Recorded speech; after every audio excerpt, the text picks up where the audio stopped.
ہم سے مجھ سے سوال کرتے ہیں لوگ کہ آپ جہاں بھی جاتے ہیں، جس جگہ بھی جاتے ہیں، درود و سلام کی ہی بات کرتے ہیں، درود و سلام کے فضائل ہی بتاتے ہیں، درود و سلام پڑھنے کا پڑھانے کا ہی کہتے ہیں۔ تو میں عرض کیا کرتا ہوں کہ آپ اگر کسی دہی والی دکان پہ جائیں جس کے اوپر بورڈ لگا ہو، فلیکس لگا ہو کہ یہاں دہی دستیاب ہے،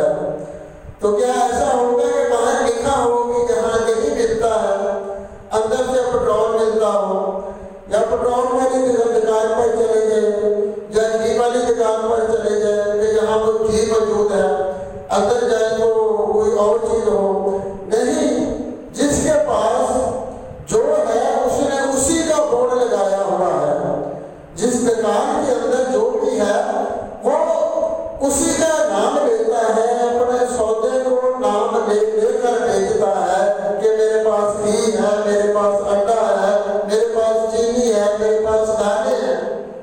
تو میں عرض کیا کرتا ہوں کہ ہمارے پاس بھی درود و سلام کی دولت ہے،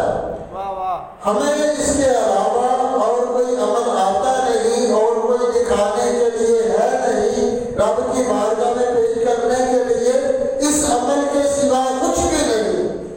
بلکہ میں عرض کرتا ہوں کہ اپنے دامن میں درودوں کے سوا کچھ بھی نہیں،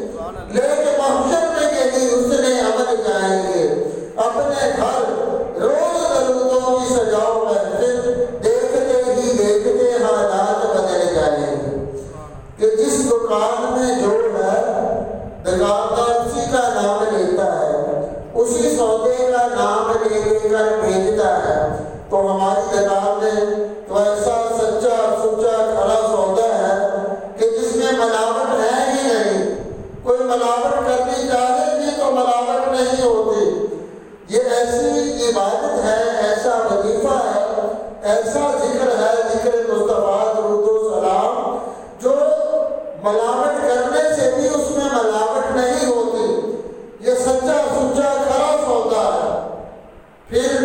جس کی جھولی میں یہ سودا آ جاتا ہے، جو اس سودے کا درود و سلام کا طلبگار ہو جاتا ہے، خدا کی قسم رب کائنات اس کی دنیا بھی سنوار دیتا ہے، اس کی آخرت بھی سمجھ جاتی ہے۔ اسی لیے جہاں بھی جاتے ہیں ہم، میں بیان کرنے سے پہلے، بولنے سے پہلے ہاتھ کھڑے کر کے پہلے یہ کر دیتا ہوں کہ اپنے دامن میں درودوں کے سوا کچھ بھی نہیں، لیکن محشر میں یہی حسن عمل جائیں گے، اپنے گھر